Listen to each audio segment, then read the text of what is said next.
दोस्तों नमस्कार। सबसे ताकतवर शख्स को भी चुनाव जीतने के लिए हर राज्य की लगाम अपने हाथ में चाहिए। मौजूदा प्रधानमंत्री शायद इस देश के तमाम प्रधानमंत्रियों की फहरिस्त में सबसे ताकतवर प्रधानमंत्री के तौर पर इस वक्त मौजूद हैं और 3 महीने के बाद इस देश को एक बार फिर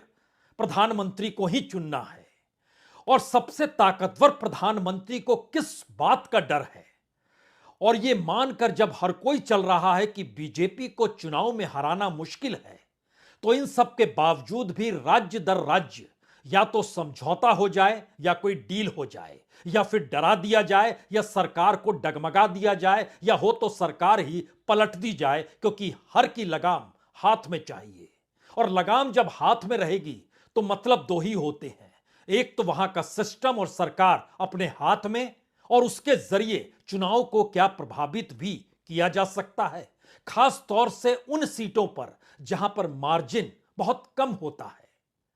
तो क्या राजनीतिक तौर पर एक शिकस्त से बचने के लिए कि किसी भी हालत में 272 के नीचे बीजेपी आ ना जाए,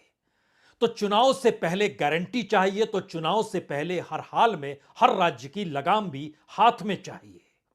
और यह एक ऐसी परिस्थिति है जिसमें कोई मायने, कोई मुद्दा नहीं रखता है, क्योंकि सिस्टम और सरकार आपके पास होगी तो कौन सा मुद्दा मायने रखेगा।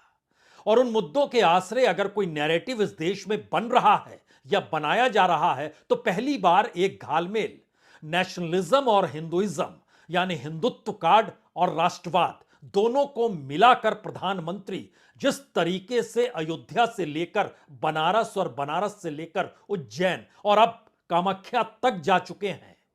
संदेश एक ही है कि दरअसल मंदिरों का अतीत, उसका इतिहास, उसकी संस्कृति भारत की नींव से जुड़ी है और राष्ट्रवाद की यह परिभाषा उसी दायरे में आपको देखनी होगी।